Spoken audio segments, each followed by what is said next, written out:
Hello and welcome back to Foos Entertainment. For my next review. Sorry about these being a little bit late.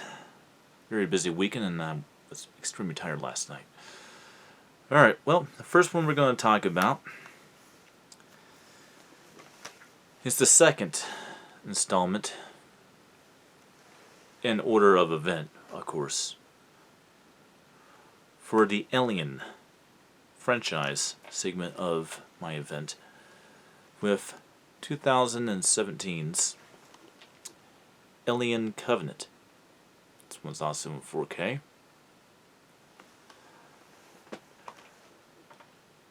Well, definitely like this one.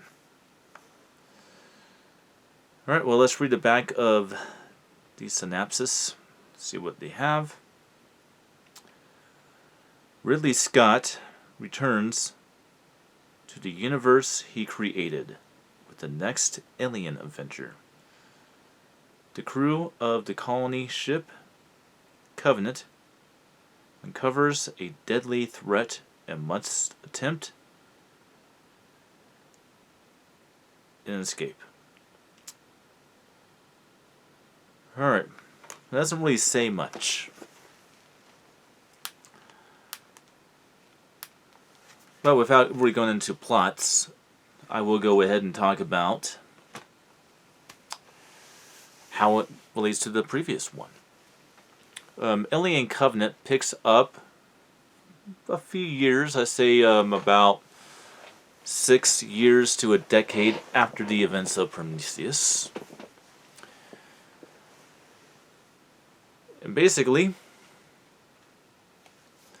following the events of Prometheus, David and Shaw went ahead and went to the engineers' home world and basically wiped them out. David, still obsessed with creating life and still very much being a villain, wants to create the ultimate species. So basically he kills Shaw, harvests her body, is a host to trying to make the first queen. And obviously this colony ship gets woken up from hypersleep on their way to what I believe is the planet that we see in the next film. It's hard to really confirm that, but I would say at this point in time, we can assume that it probably is, to a certain degree. Although a question has never really been answered: how is it that we have an engineer ship in the movie Alien? That never really was answered. But we now know how the xenomorphs got to the planet, because I believe it's actually the same planet. Alright, wake up from hypersleep early due to a near miss that could have destroyed the ship. And they find a planet body that's sustainable of sustaining life, because they do want to colonize.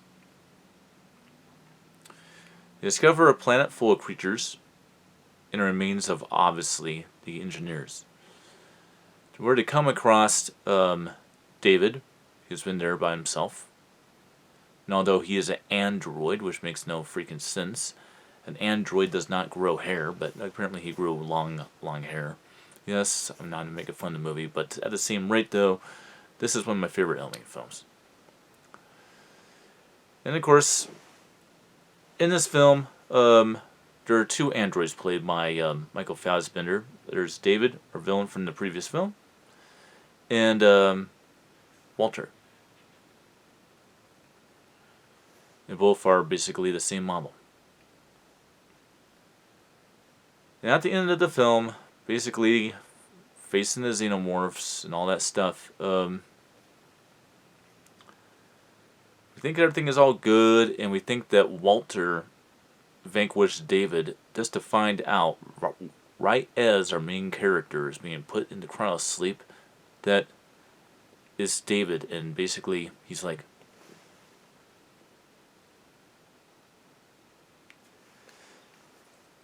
and we already know what's going to happen.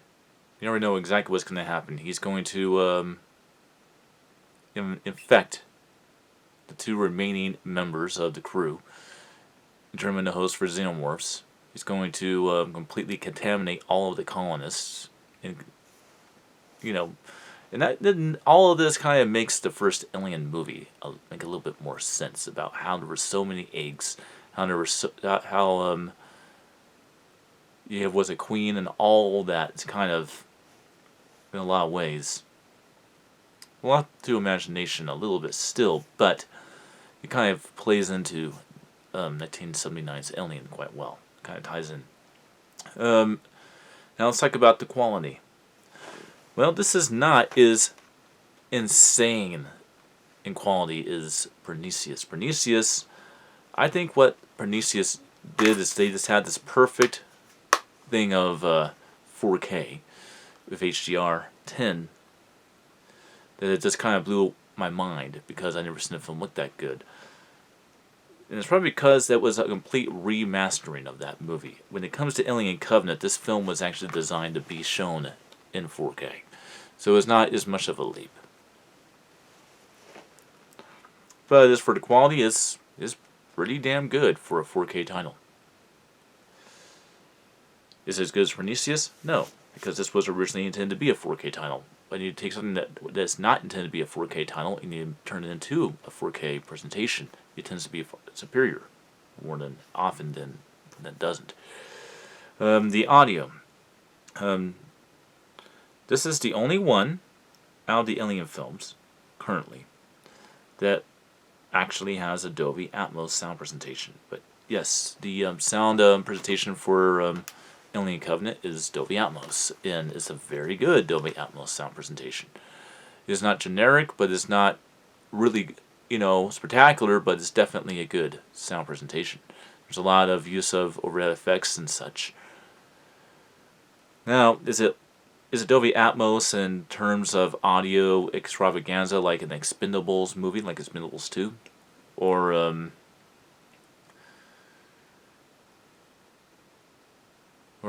another really good example would probably have to end up being Smile with his hauntiness, or the action thrills and great use of Dolby Atmos sound technology with No Time to Die, the latest James Bond movie. It's not going to be on that level, but what you will have is a lot of very scattered and very well affected sound presentation going on around. You're going to have effects all over the place.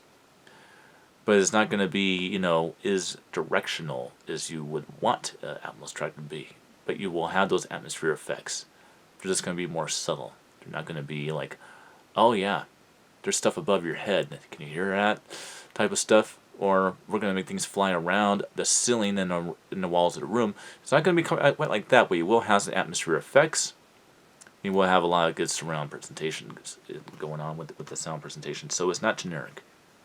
There are Dolby Atmos generic tracks out there are below them, and there are ones that are above generic but not completely spectacular. This kind of goes above generic but not completely spectacular, but it's definitely a good, solid Dolby Atmos sound presentation. My thoughts on Alien Covenant is a movie. Again, and this kind of goes back to the last review I did. I feel that Prometheus, Alien Covenant, Alien are the better films out of the franchise. Now, with that said, do I like Aliens and Alien 3 as well as Alien Resurrection? Yes, I do. I would say I like Aliens a little bit better than Alien 3. And I only say that because I just watched Alien 3. In my opinion of Alien 3 has actually changed, because now that I took the time to really truly enjoy Aliens, I can definitely tell you right now that I do prefer Aliens over Alien 3. And I don't not have a disliking towards Alien 3 due to the fact that it killed off two of the coolest characters from the previous film. I just think that it knows what it is. It knows it's a horror film, and it goes kind of more back to being a horror film. Now we'll go more into that, but it definitely just does something not so great about it. And we'll talk about it when I get to it. But Alien Covenant, on the other hand, is a damn near perfect Alien movie, in my opinion. It has terrifying imagery and terrifying scenes in the film. It definitely get that sense of grid when it comes to being a horror film, more than it is a sci-fi film, which is what you expect from a really good Alien movie, as opposed to one that's more action-orientated. So yes, Alien Covenant is one you should give a watch to, especially if you're a fan of the first Alien movie. And agree that it kind of got too action-packed and more sci-fi and less horror with the films that came after the original Landmark movie. If you're like me and you're like that, you'll definitely like Alien Covenant. So, those are my thoughts. Check it out, and I'll see you on the next one.